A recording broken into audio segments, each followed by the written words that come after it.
Additional costs, also known as closing costs, what are they? And how much more does it cost to buy a house these days?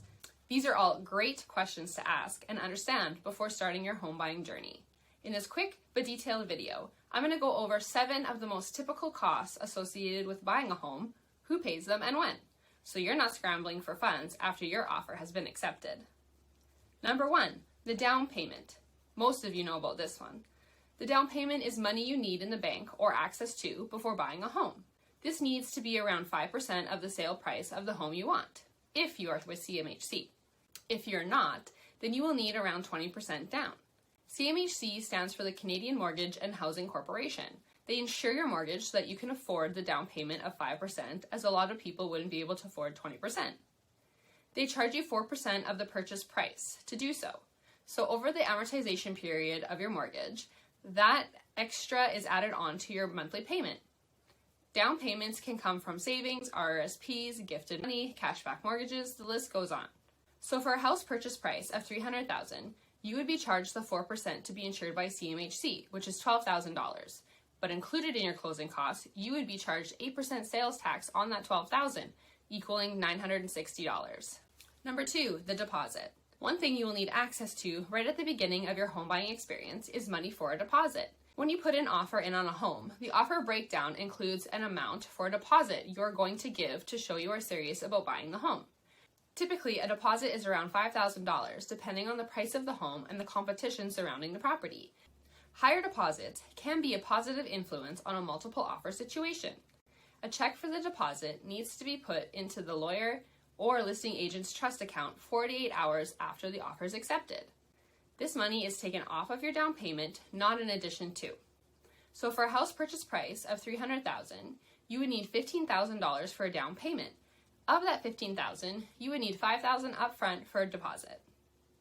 Number 3, title insurance. Title insurance is an insurance policy that protects you, the homeowner, against challenges to the ownership of your home. The policy provides coverage against losses due to title defects, even if the defects existed before you purchased your home. A title defect is a problem with the title which prevents free and clear ownership. There are many types of defects, such as rights of way, encroachments, and unpaid liens. In Manitoba, title insurance typically costs around $250. Number 4, land transfer tax. Land transfer tax is collected by the land titles offices on behalf of the province of Manitoba. This tax is a sliding scale tax, increasing in amount as the land transferred increases in value. The land transfer tax calculated is based on the fair market value of the land being transferred. This is typically 1 to 2% of the purchase price. So for a house purchase price of $300,000, the land transfer tax would be around 1.2%, equaling $3,600. Number 5, adjustments. One typical example of an adjustment would be if you were to get possession of the home halfway through the tax year. The previous owner has already paid for the full year, so they would need to be reimbursed for the days of the year they are no longer the homeowner. For simplicity's sake, say the property taxes were $1,500 and you were to get possession roughly halfway through the tax schedule.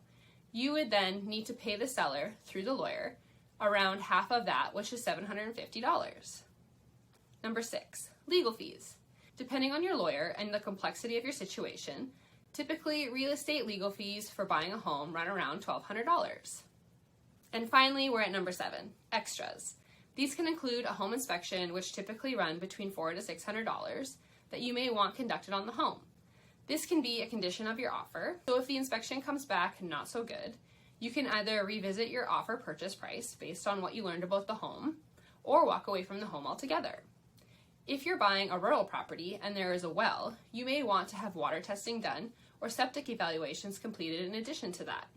As you can see, the costs can add up quite quickly. It is always best to talk with a lender about your options of how you can pay for these additional costs. Your lender and lawyer communicate with you to ensure you know what is due about a week or 2 before possession date, and ensure that the money gets to where it needs to be for a smooth transaction into your new home. Now that you know the additional costs associated with buying a home, and a home inspection being one of them, you may also be interested in learning what to look for when viewing potential homes with your realtor. Stay tuned for my next video where I dive into the specific details you should be looking for beyond the paint colors and flooring choices. As always, If you have any questions about buying or selling in the rural areas of central Manitoba, I'm always happy to help navigate you through. It doesn't need to be stressful. I'd love to help lead you the way home.